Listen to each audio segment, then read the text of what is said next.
Hey there, my friends. So, how do real estate and logistics, the two industries, actually work hand in hand? That's today on the Logistics Life.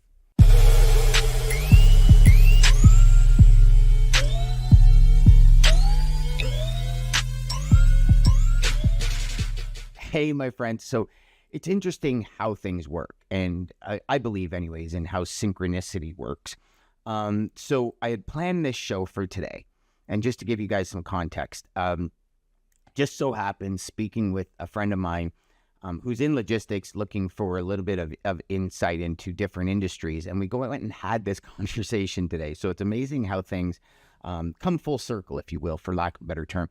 So what I want to talk to you about today is the idea of designing a business to suit your life. And what I mean by that is, and more importantly, to get a little more in depth in it, is the idea of how does logistics and real estate actually how are they similar? Very similar when it comes to results, right? So the way I look at it is like this, and this took me close to 17 years of my career to figure out. So I truly hope this adds value to you today and does not take you 17 years to apply this information, okay? So the way I look at it is this. If we look at real estate, and, just understanding real estate agents, you have the elite agents that they call. These are the ones that sell 5, 6, even 3, 4, 5, 6, $7 million homes. Then you have other real estate agents that maybe focus on $100,000, $200,000 condos. And the way I look at this is, would you rather, play a little game here called Would You Rather. Would you rather sell 2 homes a month at $4 million or sell, what would you need? You'd need at 200, so be 5, 10, 20, 40 homes a month at 200,000, right? We think of the workload, right? And this is a concept that I learned close to 17 years of my career, and I actually learned it from Bob Proctor. And some of you might think, yeah, well, Dan, of course, that makes sense. And I understand that. But how many of you are applying it to your business, right? So, for example, you get a customer that says, well, I got 15 loads a week, and you can make $100 a load. Okay. Or do you move 2 loads a week that makes $750, making the same $1,500 GP, but you're moving 2 loads over 15 loads, right? Then there's the other aspect of it where, your ops team, is it easy to book? Is it hard to book? And I mean, there's variables to it. But the overall concept, the overall strategy, the overall workflow, the overall structure is that of, what would you rather? Would you rather work and maybe every 2 weeks land a deal that gets you the same profit that you would by moving 5, 10 loads every week? What matches your lifestyle better? And it's funny because when I go back and think of this, in my career and helping train hundreds of salespeople, I've seen salespeople when I was at a company building their development center and developing their sales reps. One big thing is there were certain sales reps that were going after like high price stuff that had a niche. Like right away, they understood the power of niches. And then there was other sales reps. And I have 2 very visuals of these 2 individuals very specifically in my head, where one was just going after everything. They loved and they like thrived on that wheeling and dealing in the day-to-day. And that worked great for them. Kept their day busy. They felt engaged. They were excited to do it. And then he went on vacation. This individual went on vacation. And when he went on vacation, he did 0 numbers because the operations team that took over his business just couldn't keep up with all the other business they were booking. Couldn't keep up on the constant, okay, I could do it for this price. Can I get the load? I could do it for this price. Can I get the load? So I looked at that and I went, whoa, this is a crazy perspective where you have one moving 3 loads a week that's making the same profit as this person moving 20 loads a week. This person making 3 loads a week has so much more time to develop and prospect new, high-paying, profitable customers. Now, again, different niche, but has the time to educate themselves on that specific industry, has the time to build out real solid long-term relationships. Another one is just like constantly going, almost burning out at the end of the day, loving it, don't get me wrong, and then coming back the next day to redo it all over again. And it's like there's two completely separate lifestyles that they're living. And so as I was speaking to this individual this morning and talking about that, something hit me. And, I've always said, you got to start with your ICP. You got to start with understanding what niche you want to get into. But I think there's a bigger level to it. And I think you got to start and really look at, as a sales rep, what's my lifestyle? How do I want to set my business up now? So in 3 to 5 years from now, my lifestyle still survives, the lifestyle I want. Maybe that lifestyle is golfing twice a week.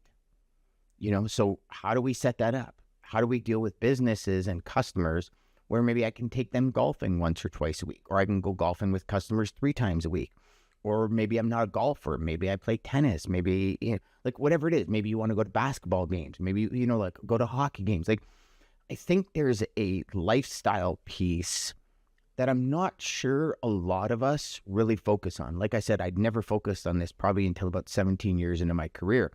And I was telling my friend this morning when we were talking about it, I said, like when I was 17 to 27, it was like, it's not a big deal. You can go 16 hours a day. And when I first started in the industry, a badge of honor would be you get woken up at 2 a.m. to, sit down with a customer and figure out a problem. And I'm like, that's a badge of honor. But I never once thought in that first period of my life, of my career, what does a customer think? Because I'm sure the customer doesn't want to be up at 2 o'clock in the morning. They'd rather be sleeping. So my badge of honor is now I'm putting my badge of honor on my customer. And I've often said to people, don't put your stress on me.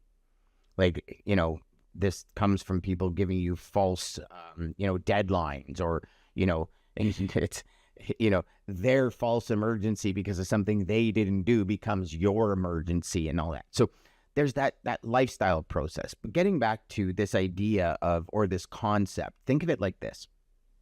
In real estate, you have, and I guess it's probably changed more in this period of time than it did when I first realized this, close to 15 years ago. There were like these elite real estate agents, right? Some in Toronto only sold the high-end properties, right? And those were agents. If you had a high-end property, those who would be who you'd go to because they're known for that high-end property. And I guess then the question started to turn in my head was, how do we start to develop that ideal, give people that perspective, share those results? Well, it's dealing with high-end customers. It's dealing with a specific niche. Like I remember when I had Dell Computer, once I had Dell Computer, it was very easy to get into Microsoft, into Apple, into all these other companies because I had that experience. I had a testimonial from Dell Computer talking about how well I did with their business. And yes, was that initial breakthrough, like that one cool kid on the block? Yes, that was tough. But that's all you need is the one cool kid, because you get the one cool kid and you show them what you can do. That cool kid's word will go much further than you turning blue in the face trying to convince somebody that you have the right tool for them. Right? And I'll put this back to Bridger today. For us, for a logistics-specific CRM, we're actually educating companies on what kind of ROI they can get from using a logistics-specific CRM as opposed to a generic CRM. Now, some of you might be like, Dan, I don't believe that. How do you get different results? Because it's a different process. It's set up for a specific workflow.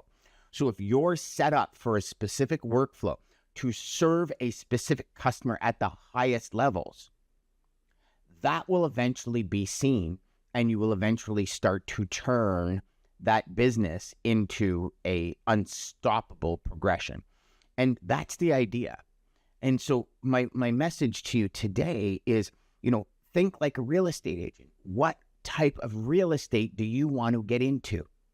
Do you want the low-end real estate? And by that, I don't mean any ill to anyone that might produce plastic or do, plastic recycling or any of that stuff. It's a quality business that we need in our economic environment. But as a logistics sales professional, what industry meets your lifestyle? Just like real estate agents, what level of home sales? Is it condos? Is it apartments? Is it commercial? Is it residential? Like, there's all these variables, and those variables are live in logistics as well. So it's understanding what pieces of the puzzle you want in your overall lifestyle that then turn into the career and business of your dreams. Because here's the thing. If things aren't aligned, okay, and again, this might conceptually, you might understand it, but common sense is not always common practice, right? We know that because we know as sales reps, be honest with yourself here. You head out and you say, you know what, I'm only going to do loads that give me a decent margin or customers that appreciate me. And somebody throws 20 loads a week in front of you and it's lower margin and the customer might be somewhat of a jerk or not really be in line with your ICP. You're going to probably take that business in today's day and age because of that. So this is what I mean by you got to be steadfast, right? Common sense isn't always common practice. I remember my main ops team, she would stand at my door and say, you know what, Dan, we took this freight, but I'm telling you, this isn't your ideal customer. And sometimes we need people outside to look in and tell us that. So don't be afraid to get that feedback from people.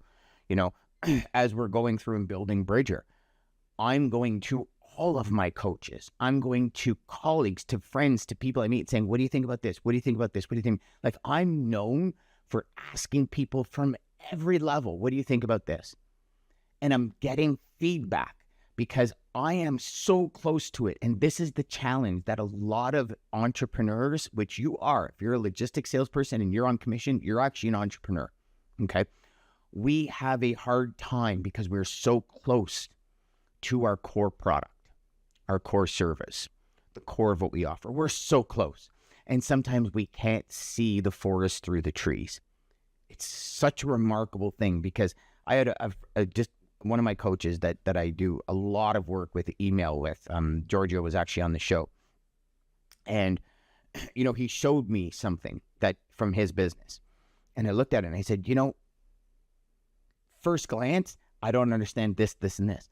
But to him, it made so much sense. And it was funny because the day before that, he looked at something that I was saying and I said, you know, this, and he's like, I don't understand it. And I couldn't grasp how he didn't understand it. Like I was actually blown away at how he didn't understand it. And then the next day, I was like, now I get it. Now I get it. I was too close to it. You know, it's interesting when we talk about that. I had a call 2 days ago. Yesterday. I had a call yesterday from a gentleman that said, you know, I've been getting your emails and I don't know what it's about. Full transparency here, my friends. I've been doing this for 30 years. I've been doing sales for 30 years. And I looked at the messages that I sent. And in my head, the first thing I said was, how do you not know what I'm talking about? Every message I have what I perceive as the message, the core, the nucleus of what I'm talking about. And it's interesting because I asked, I said, really? I said, like, is there something specific that threw you off? He goes, it's just not clear. It's not concise. Your message is not concise. And I'll tell you, at first, and again, full transparency here, at first, my initial reaction, it wasn't even responsive, but it was a reaction in my head was like, are you kidding me? You're obviously not reading your emails, right? And it's maybe how you feel when you're trying to connect with a prospect. And it's like, maybe this is it. But I realized that message, after going over it and having Giorgio explain it to me, that message was trying to sell $50,000 condos. It wasn't a message to identify the $4 million house that I want to be the real estate agent of. So this perspective that we have, this level that we want to operate on, is critical to our overall lifestyle. That messaging, everything happens from the nucleus of what the challenges are that you solve. So in closing for today, because I'm trying to keep these shows under 15 minutes and I have a hard time doing it and I apologize, but the idea for today is going to be really decide what real estate you want to sell. Craft your messaging, your processes, your workflows, your modus operandi to only focus on those real estate listings. And if I'm thinking what's going to happen with you is you're going to very quickly probably get frustrated because there's less opportunities coming your way. But when you start landing the opportunities that actually make you the revenue that you want to make, give you the time back that you want back, I think you're going to be in a much happier and a much more fulfilled position. That's the message for today, my friends. Go out there, make every call educational, crush your sales, and choose your real estate industry carefully.